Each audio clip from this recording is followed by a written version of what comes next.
আজকের মুভি মালায়ালাম ভাষা সাহিত্যের লেখক ভায়াকম মুহাম্মদ বশিরের লেখা নীলা ভেলিচাম অর্থাৎ দ্য ব্লু লাইট নামক ছোট গল্পের উপর নির্মিত। এক লেখক তার পরবর্তী গল্প লিখনের জন্য অজান্তেই এক ভুতুড়ে বাড়িতে ভাড়া নিয়ে ওঠেন এবং তারপর থেকে শুরু হয় এমন কিছু ঘটনা যা হয়তো তিনি কোনোদিনও কল্পনাও করতে পারেননি। 1952 সালে প্রকাশিত ছোট গল্পে লেখক তার জীবনের এই সত্য ঘটনাকেই তুলে ধরেছিলেন। তো চলো শুরু করা যাক আজকের মালায়ালাম মুভি নীলা ভেলিচামের ঘটনা প্রবাহ। সময়টা 1964 সাল। সমুদ্র তীরবর্তী এলাকার ভিড় থেকে দূর শান্ত মনোরম পরিবেশে ঘেরা এক ছোট্ট গ্রাম। টানা রিকশায় বসে এক ভদ্রলোক বিড়িতে টান দিয়ে এগিয়ে চলেছে তার গন্তব্যে।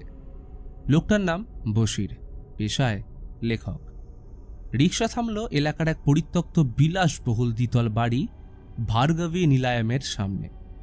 অবস্থা দেখি বোঝা গেল এই বাড়িতে বহু বছর কারোর পা পড়েনি। তুলসী মঞ্চ অন্তিম নিঃশ্বাস যে কবে নিয়েছে কে জানে।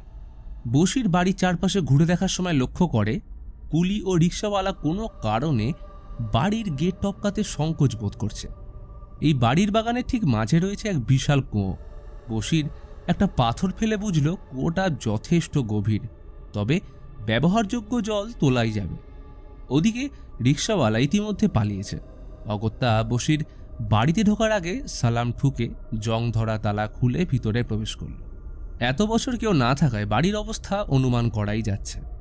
বশির দেখে কোণের একটা ঘরে তালা ঝোলানো। একবার ঢোকার ইচ্ছে জাগলেও থেমে যায়, কারণ এর চাবি তার কাছে নেই। কাজের ঘরটা বেশ ভালোই হয়েছে। দক্ষিণের খোলা জানলা দিয়ে আসা ফুরফুরে বাতাস মনে আবেগ সঞ্চার করে। খুব কম সময়ের মধ্যেই দরকারি জায়গাগুলো ঝেড়ে বাড়ি পরিষ্কার করে বাসযোগ্য করে তুলল। বেলা বাড়লে বেরিয়ে পড়ল হোটেলে দুপুরের খাওয়া সারতে। যাত্রাপথে দেখা এলাকার পিয়নবাবুর সাথে।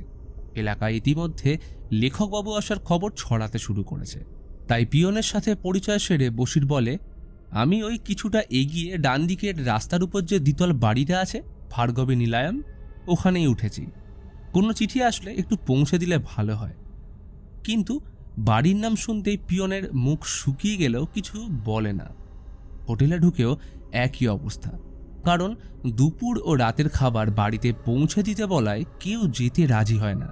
এমনকি হোটেল মালিক মুখ কাচুমাচু করে বাহানা দিল যে, বাবু আমাদের লাঞ্চ বক্সটা ভেঙে গেছে, কবে নতুন পাবো জানি না। তাই বলছিলাম যে। বশির কথা থামিয়ে কিছুক্ষণ ভেবে বলল, আচ্ছা লাঞ্চ বক্স কেন, আপনি থালাতেও তো পাঠাতে পারেন। কিন্তু সবার মুখ দেখে কিছু একটা আন্দাজ করে বশির বলে, ঠিক আছে কোনো ব্যাপার না, আমি এসে খেয়ে যাব, কেমন? হোটেল মালিক শুনে হাঁপ ছেড়ে বাঁচল। এরপর সোজা গেল বন্ধুর মেসে। দরজা খুলল বন্ধুর জাঁদরেল মামা। বশির একটু অপ্রস্তুত হয়ে পড়লে বন্ধুদের দেখে বুঝতে পারে সে ঠিক জায়গাতেই এসছে। সবাই বাড়ির মালিক ভাড়া চাইতে আসার ভয় লুকিয়েছিল। সবাই হাসি মুখে বশিরকে স্বাগত জানিয়ে গল্পে বসল। বশির বলে, তোরা তো আমার জন্য 2 মাস খুঁজেও বাড়ি পেলি না, এই দেখ আমি নিজেই মাত্র 2 দিনে বাড়ি জোগাড় করে ফেললাম। বন্ধুরা তো শুনে অবাক, কারণ ওরা যতদূর জানে এই চত্বরে কোনো বাড়ি ফাঁকা নেই। তাহলে তখনই বশির ভার্গবী নিলায়ামের নাম করতেই সবাই চমকে উঠল। এক মুহূর্তের জন্য সবাই বোবা। ঢোক গিলে রামদাস বলল, ভাই কয়েক বছর আগে ভার্গবী নিলায়ামে যে পরিবার থাকতো তাদের একমাত্র মেয়ে ভার্গবীর আকস্মিক মৃত্যু হয়েছিল। তারপর থেকেই বাড়ি ফাঁকা পড়ে আছে। ভার্গবীও সহপাঠী ছিল, অসামান্য সুন্দরী, রূপে গুণে অদ্বিতীয়া, খুব ভালো নাচ পারত। যতদূর শুনেছি ওর বাড়ির পাশেই শশী কুমারের সাথে ওর প্রেমের সম্পর্ক তৈরি হয়। একে অপরকে ওরা ভীষণ ভালোবাসত। তবে একটা সময় শশী কুমার শহর চলে গেলে চিঠিতে জানায় সে নাকি অন্য কাউকে বিয়ে করেছে।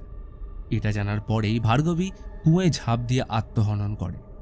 তারপর থেকে মেয়েটার আত্মা ওখানেই আছে। এলাকার সবাই জানে ভার্গবী নিলায়ামের কথা। দিনের বেলাতেও বাড়ির সামনে লোক যেতে ভয় পায়। অনেকেই নাকি বাড়ির চত্বরে ভার্গবীর আত্মাকে দেখেছে। বশির অবাক হয়ে কথাগুলো শুনছিল। সময় গড়িয়ে সন্ধ্যা নামলে বশির বিদায় জানায়। সবাই ওকে সতর্ক করে ওদের সাথেই থাকতে বললে বশির মজা করে বলে, ভার্গবী যদি সত্যি প্রেমিকা হয়ে থাকে তাহলে সে আমায় বুঝবে। টর্চ হাতে বিড়ি ধরিয়ে বসির রওনা দিল। অন্ধকার রাস্তা, জঙ্গল থেকে ঝিঁঝি পোকার শব্দ আর দূর প্রান্ত থেকে শিয়ালের ডাক ভেসে আসছে। গেট খুলে সোজা কুয়োর সামনে গিয়ে বলল, ভার্গবী দেবী, আমি বসির, পেশায় লেখক আর বাস্তব জীবনে ভবঘুরে। এই বাড়িতে নতুন ভাড়া নিয়ে উঠেছি। সকালে অজান্তে কুয়োয় পাথর ফেলার জন্য আমি ক্ষমা প্রার্থী। হঠাৎ খসখস শব্দে গাছটা নড়ে উঠলে টর্চ ঘোরাতেই দেখে অন্ধকারে দুটো চোখ জ্বলছে। ওটার দিকে লক্ষ্য করে ইট ছুঁড়ে মারতেই একটা কুকুর ছুটে পালায়। তুলসী মঞ্চে টর্চ রেখে বসির আবার বলতে শুরু করলো, ভার্গবী দেবী, আমার জমানো টাকা সবটা এই বাড়ির 2 মাসের ভাড়ায় চলে গেছে। এখন পুরো জগতে না আছে কোথাও যাওয়ার, না আছে নিজের কেউ। আচমকা শুকনো পাতার শব্দে চমকে উঠলে দেখে একটা ইঁদুর।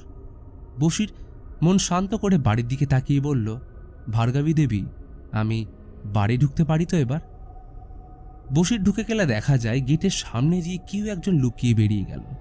এরপর ধুলো পড়া গ্রামাফোন ছেড়ে একটা গান প্লে করে বসির যায় কুয়োয় স্নান করতে। ওর অজান্তেই কুয়োর উল্টো দিকে একটা কালো বিড়াল আড়ালে যেতেই দেখা যায় সাদা শাড়ি পরে ভার্গবীকে বসে থাকতে। স্নান সেরে বিড়িতে টান দিয়ে বসির লিখতে বসলে একবার মনে হলো, যদি ভার্গবীর গল্প কলমে ফুটে ওঠে তাহলে কেমন হয়। তবে আজ শরীর দিচ্ছে না, তাই লণ্ঠনের আলো কমিয়ে শুয়ে পড়ল। আজকের রাত বড় অদ্ভুত। বাতাস যেন ক্রমশ ভারী হয়ে আসছে।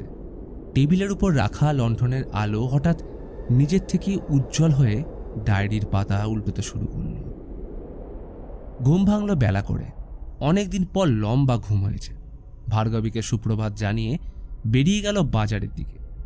বসিরকে দেখে সবাই তাজ্জব, কারণ ওই বাড়িতে এক রাতের বেশি টিকে আজ অবধি কেউ বেঁচে ফেরেনি। হোটেল মালিক শুধালো, স্যার, কাল রাতে কিছু হয়েছিল? বসির বলে, কেন, কি হবে?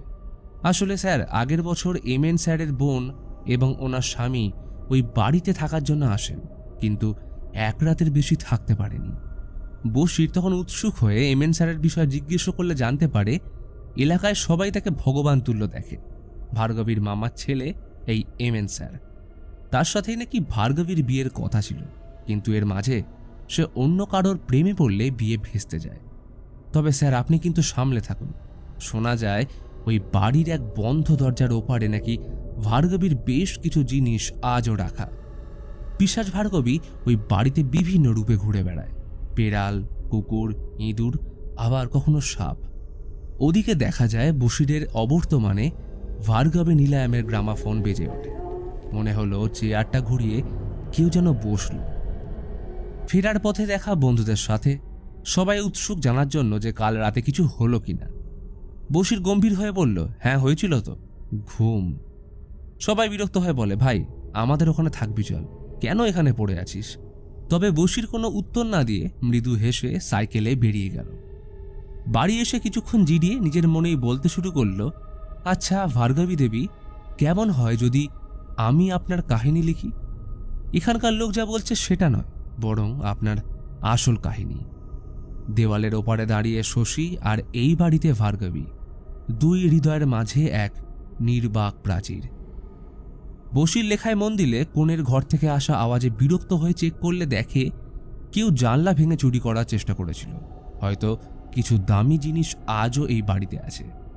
খেয়াল পড়ল, আরে এটাতেই তো ভার্গবী দেবী থাকতেন। দরজায় আজও ঝুলছে মরচে পড়া তালা। বসিরের তর সইল না। তালা ভেঙে মাকড়সার জাল সরিয়ে ঘরটায় প্রবেশ করল। একটা বক্স অর্ধেক ভাঙা অবস্থায় পড়ে।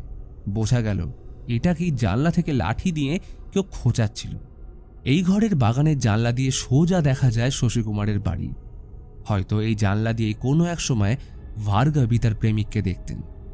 আয়নার পাশে রাখা ধুলো পড়া সীতার দেখে বসির কেমন এক অদ্ভুত টান অনুভব করতেই বক্সের ধুলো মুছে তালা ভাঙতেই দেখে ভিতরে রাখা এক অপরূপ মহিলা ভার্গবী দেবীর ছবি, ঠিক যেন রূপকথার গল্পের নায়িকা।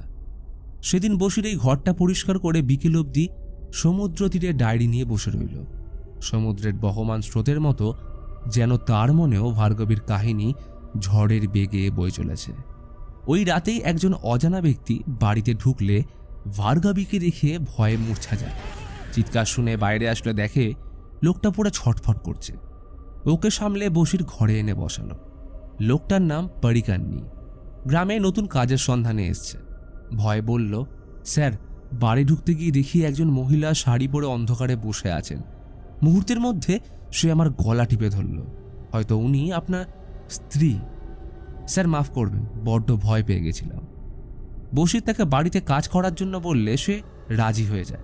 ভালোই হলো, গল্প করার কাউকে তো পাওয়া গেল। বসির এইবার একান্তে ভার্গবীকে বলল, ও বেচারা গরিব, বাড়ির কাজে লাগিয়ে দিলে ভালোই হবে, তাই আপনি ওকে এখানে থাকতে দিন। পরের দিন সকাল থেকে দুজন কাজে লেগে পড়ল। ঘর দুয়ার পরিষ্কার করার সময় পরিকান্নি ভয়ে চেঁচিয়ে ওঠে। ও নাকি বাইরে চাদর মুড়ি দিয়ে কাউকে দেখেছে। চিৎকার করলে ওকে মেরে ফেলবে বলছিল। বসির কিছু না বলে ওকে ভিতরে ঢুকিয়ে গেট লাগিয়ে দেয়। সারাদিন কাজের পর বসির হোটেলে খাবার আনতে গেলে তখন পরিকান্নি দুয়ারে বসে কিছু একটা করছিল। হঠাৎ ওর সামনে একটা কালো বিড়াল এসে চুপটি করে বসে। বিড়ালটা এক নজরে ওর দিকে দেখছে। কি ভয়ঙ্কর তার চাহনি! তখনই ঘরের ভিতর থেকে এলো নুপুরের আওয়াজ। কেউ যেন ছুটে বেড়াচ্ছে। তবে আওয়াজ শুনে বিড়ালটা চলে যেতেই ভেসে এলো সিতারের মধুর আওয়াজ। বাহ, বাবুর স্ত্রী তো খুব সুন্দর সিতার বাজায়। পরিকান্নি এই ভেবে সেখানে বসে রইল। পরের দিন পরিকান্নি বসিরের বন্ধুদের বাড়িতে দড়ি আনতে যায়। কুয়ো পরিষ্কারের কাজে লাগবে। অচেনা লোককে দেখে রামদাসের মামা কুস্তির প্যাঁচে বেচারাকে ধরলে প্রাণ ওষ্ঠাগত। শেষে নিজের পরিচয় দিয়ে বসিরের চিঠি দেখালে নিস্তার পেল। বাড়ি ফিরে পরিকান্নি বসিরকে ঘটনা জানিয়ে বলে, সেদিন মনে হয় বাড়িতে আপনার ওই বন্ধুর মামাই মনে এসছিল চাদর চাপা দিয়ে। বেলা বাড়লে বসির কুয়োয় নামে, আর পরিকান্নি উপর থেকে দড়ি ধরে বসে আছে। কিন্তু পরিকান্নির হাঁচিতে দড়ি ছেড়ে গেলে বসির কুয়োয় পড়ে যায়। ভয়ে বসিরের বন্ধুর বাড়ি গিয়ে এসে খবর দেয় যে স্যার কুয়োর ভিতর পড়ে গেছে। তড়িঘড়ি করে সবাইকে নিয়ে আসার সময় পরিকান্নি জানতে পারে এতদিন স্যারের স্ত্রী যাকে ভাবছিল সে নাকি ওই বাড়ির অতৃপ্ত প্রেতাত্মা। এটা শুনতেই বেচারা জ্ঞান হারালো। যখন জ্ঞান ফিরল দেখে সামনে বসে আছে বসির। বসিরের ঠিক মনে নেই কি হয়েছিল, তবে শরীর হালকা হয়ে আসে আর কেউ যেন তাকে উপরে তুলে দিয়েছিল। তারপর বাকিটা দড়ি ধরে উপরে আসার পর সব ঠিক। এইসব শুনে পরিকান্নি ওই বাড়ি যেতে আর রাজি হয় না। অগত্যা বসির একাই ফিরল। দিনের পর দিন যায়, কিন্তু বিভিন্ন ঘটনাক্রমে লেখা যায় আটকে। অদ্ভুত মায়ায় জড়িয়ে পড়েছে বসির। একাকী সমুদ্র তীরে বসে সময় কাটে তার। ধুলো ভরা বাক্সে লাল সুতোয় এখনও আটকে ভার্গবীর মাথার চুল, যেন এই কদিন আগেরই ঘটনা। সেদিনের অতীত আজ বর্তমান। ভাবনার প্রবাহে আনমনা পথিকের মতো পূর্ণিমার রাতে এক মায়াবী নীল আলো লক্ষ্য করে বসির এগিয়ে চলল সমুদ্রের দিকে। তাকে কেউ ডাকছে। মনে হচ্ছে সমুদ্রের মাঝে দাঁড়িয়ে সাদা শাড়ি পরা ভার্গবী, কোমর অবধি চুল হাওয়ায় উঠছে, কিন্তু মুখ দেখা যায় না। তবে ছুঁতে যাওয়ার আগেই এক অলৌকিক অনুভূতির ঝড় হৃদয়ে ঠান্ডা করে চোখের নিমেষে সব মিলিয়ে গেল। বাড়ি ফিরে আনমনা হয়ে বসির আবারও লিখতে বসে। আজ টেবিলে ঠিক সামনে রাখা ভার্গবীর ছবিটা। হঠাৎ শুনতে পেল শিহরণ জাগানো ঝুমুরের শব্দ। এটার জন্য বসির কিন্তু প্রস্তুত ছিল না। গায়ের লোম এক ঝটকায় দাঁড়িয়ে যায়। বাইরের অপ্রাকৃত অশান্ত বাতাসে বাগানের গাছগুলো নড়ে উঠতেই দূর থেকে শিয়ালগুলো একসাথে ডেকে উঠল। বসির ধীরে ধীরে জানলায় আসলে দেখে বাগানের বড় বটগাছটার উপর ভার্গবী দোলনায় দুলছে। বসির নিজের চোখকে বিশ্বাস করতে পারল না। হৃদস্পন্দন দ্রুত বেড়ে চলেছে। টর্চ হাতে বাইরে আসলে দেখে সেখানে কেউ নেই। বিভ্রান্ত হয়ে ঘরে ফিরলে নজর পড়ল তার লেখার গল্পের মাঝের বেশ কয়েকটা পাতা কেউ জ্বালিয়ে দিয়ে গেছে। হয়তো ভার্গবী। মনে একাধিক প্রশ্ন জেগে উঠল। কেউ টেবিলের উপর একটা পুরনো পেপার কাটিং রেখেছে, যেটায় লেখা, লখনৌগামী এক্সপ্রেসের ট্রেনে সেকেন্ড ক্লাস কামরায় একটা ৩৫ বছর বয়সী পরিচয়হীন ব্যক্তির দেহ পাওয়া গেছে। আন্দাজ করা হচ্ছে দেহ ২ দিনের পুরনো। ওই ব্যক্তির পকেট থেকে মালায়ালাম খবরের কাগজে মোড়া মেয়ের মাথার কোঁকড়ানো চুল পাওয়া গেছে। তাই সন্দেহ করা হচ্ছে ব্যক্তি মালায়ালি। তবে প্রাথমিক তদন্ত অনুযায়ী সামনে আসে ওই ব্যক্তি প্রেমে ব্যর্থ হয়ে আত্মহনন করেছে। তবে এই পেপার কাটিংয়ের সাথে ছিল নানুকুট্টান নামের কোনো এক ব্যক্তির লেখা এক চিঠি। এরপর বসির রামদাসের থেকে নানুকুট্টানের ব্যাপারে জিজ্ঞেস করলে জানতে পারে লোকটা নাকি বদমেজাজি হওয়ার সাথে ব্ল্যাক ম্যাজিক, ঝাড়ফুঁক ও এক্সরসিজমে ভীষণ মানত।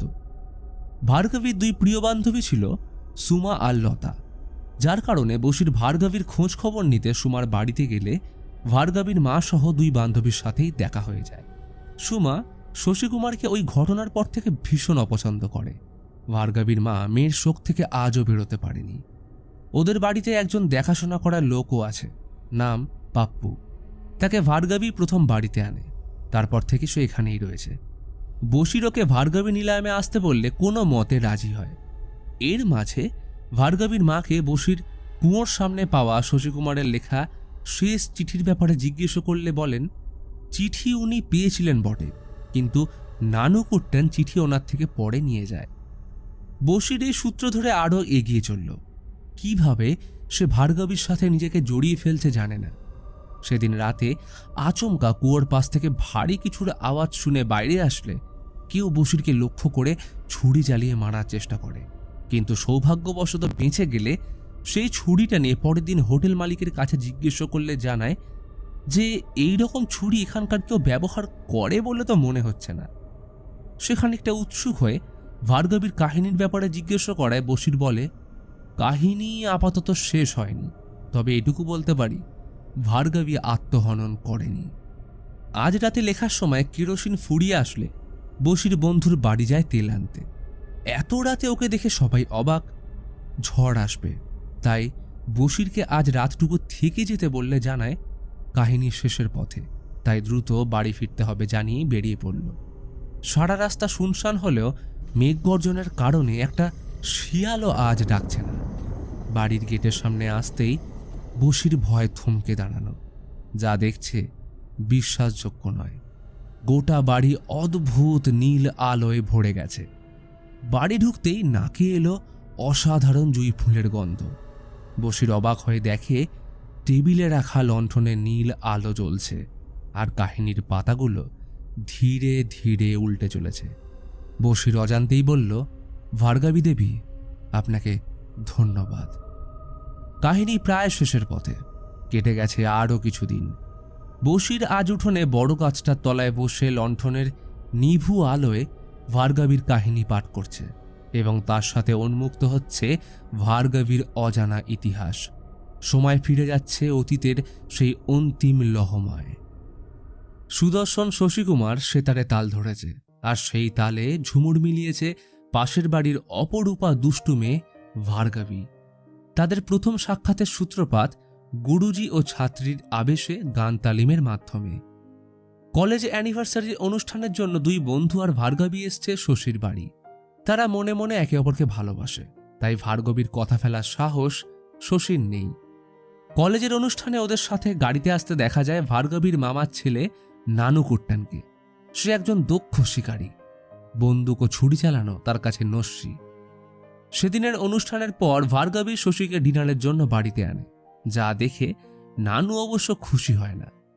এইভাবেই সময়ের সাথে দুজনের সম্পর্ক আরও গভীর হতে শুরু করল। ভার্গবীর মায়েরও শশীকে বড়ই পছন্দ। রাত হলেই তারা পাঁচিলের সামনে লুকিয়ে দেখা করে সময় কাটাত। বাস্তবে এই পাঁচিল তাদের আলাদা করে রাখলেও মন দুটো কবেই এক হয়ে গেছিল, তাই মনে লুকোনো ভালোবাসা একে অপরের প্রতি ব্যক্ত হতে বেশি সময় নিল না। এরই মধ্যে একদিন নানুর নজর যায় পাঁচিলের উপর রাখা শশীর চিঠির উপর, যা দেখে শশী ও ভার্গবীর প্রেমের কথা জানতে পেরে গেলে নানু ওদের ফলো করতে শুরু করে। এর মাঝে একদিন শশীর সাথে নানু একান্তে দেখা করল। তখনই পাপ্পু ভুলবশত ভার্গবীর দেওয়া স্পেশাল মোড়কে ফল নিয়ে আসলে নানু বুঝে যায় এই প্রেমের বিষয়ে সে ছাড়া সকলেই জানে, তাই বাঁকা কিছু কথা বলে শশীকে বিদায় জানায়। একদিন নানু ভার্গবীর মায়ের সামনে আচমকা ভার্গবীকে বিয়ে করার প্রস্তাব দিয়ে বসে। এতে মা অপ্রস্তুত হয়ে পড়লে পাপ্পু এসে নাটকের গল্প শোনাতে শুরু করলে নানু ওর উপর রেগে চড়া হয়। তখনই ভার্গবী নানুকে সবার সামনে বাইরের লোক বলে অপমান করলে সে জানায় আর কিছুদিনের মধ্যে ভার্গবী তার স্ত্রী হতে চলেছে। এটা শোনা মাত্রই ভার্গবী বলে সে কোনো মতেই ও স্ত্রী হবে না, যেটা স্বাভাবিকভাবেই নানুর ইগোতে লাগে। পরের দিন ভার্গবী বিষয়টা শশীকে জানায় যে আত্মীয়ের তরফ থেকে তার বিয়ের প্রস্তাব আসছে, তাই বিয়ে নিয়ে এখন তাদের ভাবা দরকার। এর মধ্যে নানু একদিন ভার্গবীর থেকে পূর্ব ব্যবহারের জন্য ক্ষমা চাইতে আসলে ওর মায়ের থেকে জানতে পারে সে লাইব্রেরি গেছে। রাতে ভার্গবী বাড়ি ফিরলে দেখে নানু ওর জন্য একটা চিঠি রেখে গেছে, যেটায় তার ভার্গবীর প্রতি প্রেমের ব্যর্থতা এবং তার জন্য সে কোন পর্যায়ে যেতে পারে সেই বিষয়ে লেখা ছিল, যা স্বাভাবিকভাবে ভার্গবীকে চিন্তায় ফেলে। আর বলা বাহুল্য যে এই চিঠিটাই বসির পেপার কাটিংয়ের সাথে সেদিন পেয়েছিল। এক রাতে শশী ওর বন্ধু রবির সাথে জঙ্গল পথে ফিরছিল। তারা কোনো আন্দোলনের একটা দলের সাথে যুক্ত এবং শশী দলটাকে গোপনে নেতৃত্ব দিচ্ছে। এই কারণেই সে লখনৌ থেকে পালিয়ে এইখানে গা ঢাকা দিয়েছে। রবি ট্রেন ধরবে বলে বিদায় জানালে একা বাড়ি ফেরার পথে আচমকা শশীর উপর কালো জাদুর মুড়ি দেওয়া আততায়ী বন্দুক সহ হামলা করে। শশী কোনো মতে এই যাত্রায় বেঁচে গেলেও সিদ্ধান্ত নেয় সে একবার লখনৌ যাবে ওখানকার পরিস্থিতি জানার জন্য। এই বিষয়টা সে ভার্গবীকে জানিয়ে 6 মাসের সময় চেয়ে বলে, আমি ফিরে এসে তোমার স্ত্রীর মর্যাদা সহ ফিরিয়ে নিয়ে যাব, আমার জন্য অপেক্ষা করো। এই কথায় ভার্গবী একদম কান্নায় ভেঙে পড়ে, কারণ তার কাছে 6 মাস 6 বছরের সমান। তবে দুর্ভাগ্যবশত তাদের এই কথা নানু লুকিয়ে শুনে ফেলে। আজ রাতে শশী ট্রেন ধরবে, তাই ভার্গবীকে শেষ বিদায় জানিয়ে টিকিট কাউন্টারে আসলে দেখা হয় নানুর সাথে। সে দিল্লি যাচ্ছে কাজের ইন্টারভিউয়ের জন্য, তার সাথে একজন বন্ধুরও যাওয়ার কথা ছিল, কিন্তু হঠাৎ ওর আত্মীয় মারা যাওয়ায় সে যেতে পারছে না। তাই নানু এক্সট্রা টিকিট সহ ভার্গবীর পাঠানো স্পেশাল মোড়ক দেওয়া খাবার ওকে দিয়ে একসাথেই ট্রেনে উঠে বসল। ট্রেন ছাড়তে তখনও অনেক দেরি, তাই এর মধ্যে তার খিদে পেলে ভার্গবীর পাঠানো খাবার খাওয়া মাত্রই ওর শরীর খারাপ করতে শুরু করে। একটু জলের জন্য ছটফট করতে থাকে, কিন্তু নানু একভাবে ওকে দেখে হেসে যাচ্ছে। কি জল চায় শশীবাবু? এই বলে ওকে চাদর চাপা দিয়ে ওর সব জিনিসপত্র নিয়ে নানু নেমে যেতেই ট্রেন এগিয়ে চলল দুর্বার গতিতে। এরপর কেটে যায় বেশ কটা দিন, কিন্তু লখনৌ পৌঁছে শশীর কোনো চিঠি আসে না। ভার্গবী প্রতিদিন পোস্ট অফিসে গিয়ে খবর নেয়, কিন্তু কোনো উত্তর নেই। অধীর অপেক্ষায় কেটে যায় 1টা মাস। ভার্গবী প্রতিদিন শশীর জন্য কাঁদে, কিন্তু আশা ছাড়ে না। তবে এর মাঝে চলতে থাকলো নানুর বিয়ের প্রস্তাব। তবে যাই হয়ে যাক, ভার্গবীর উত্তর একটাই, সে বিবাহিত, শশীকে ও স্বামী হিসেবে আগেই মেনে নিয়েছে। কিন্তু এইভাবে নানুর ধৈর্যের বাঁধ ভাঙছিল। সেদিন বাড়িতে কেউ ছিল না। রাতে ভার্গবী ওই পাঁচিলের সামনে দাঁড়িয়ে ভালোবাসার স্মৃতিচারণ করছিল। হঠাৎ নানু এসে বলে, অপেক্ষা করে কোনো লাভ নেই, সেদিন শশীর লখনৌ যাওয়ার টিকিট আমিই কেটেছিলাম।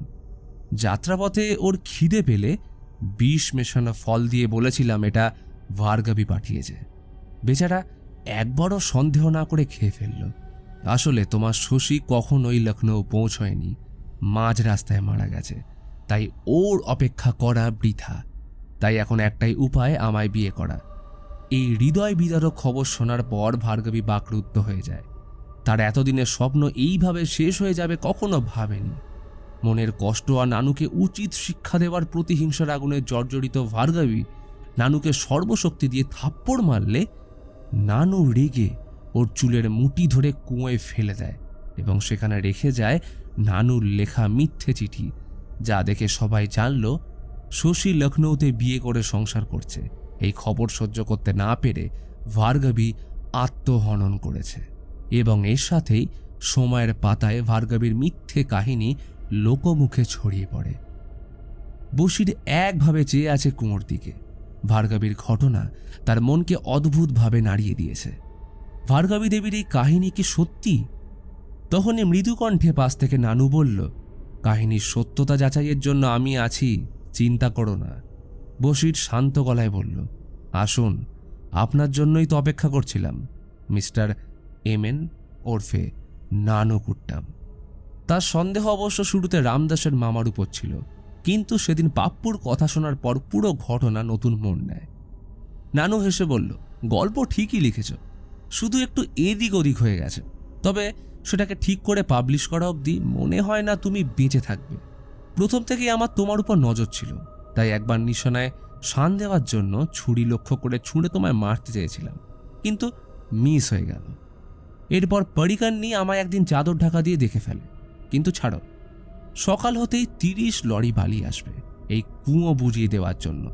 তবে এই কুঁয়োর সাথে তোমার শরীর আর বাকি জিনিসগুলো চাপা পড়বে, কারণ এই কাহিনীর পাতা হারিয়ে গেলেও তোমার বেঁচে থাকা আমার পক্ষে সুবিধেজনক নয়।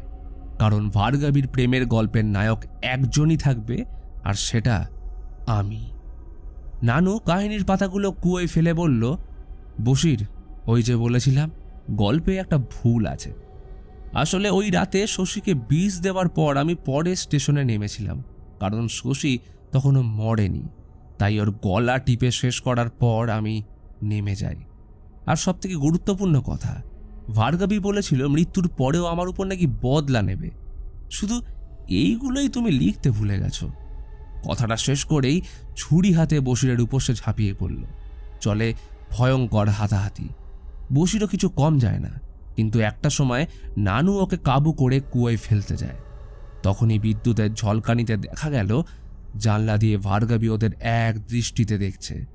তবে কোনো মতে কুস্তির প্যাঁচে বশির নানুকে কুয়োয় ফেলে দিলে বশির ওকে দড়ির সাহায্যে টেনে তোলার চেষ্টা করে। আর তখনই নানুর পায়ে সাদা শাড়ির আঁচল জড়াতে শুরু করে। ধীরে ধীরে সেটা ক্রমশ ওকে কাবু করছে। মনে পড়ছে ভার্গাবীর শেষ কথা, মৃত্যুর পরেও আমি তোর উপর বদলা নেব। নানুর পক্ষে এখন নিঃশ্বাস নেওয়া দুঃসাধ্য হয়ে পড়ছে। কিছুক্ষণ এইভাবে চলার পর একটা সময় ভার্গাবী ওকে জলের ভিতর টেনে নিয়ে যায়। কুয়োয় অস্বাভাবিক কিছু একটা হচ্ছে, যার কোনো বিজ্ঞানসম্মত ব্যাখ্যা বশির কাছে নেই। এক উজ্জ্বল নীলাভ আলোর সাথে কুয়ো থেকে বেরিয়ে আসছে বশিরের লেখা ভার্গাবীর কাহিনী এ মুন রাইজের এক একটা পাতা। বশির অবাক হয়ে দেখছে এই অসাধারণ দৃশ্য। একটা সময় ভার্গাবীর আত্মা নীলাভ আলোর সাথে মুক্তি লাভ করলে পাতাগুলো সর্বত্র ছড়িয়ে পড়ল। শান্ত গলায় বশির তারা ভরা আকাশের দিকে তাকিয়ে বলল, ঈশ্বরের কাছে আপনার আত্মার শান্তি কামনা করি। মৃত্যুর ওপারে আপনার ও শশীকুমারের যেন পুনর্মিলন হয়। তবে আমি আর একলা পথিক নই, কারণ আপনার কাহিনী সর্বদা আমার সঙ্গী হয়ে থাকবে।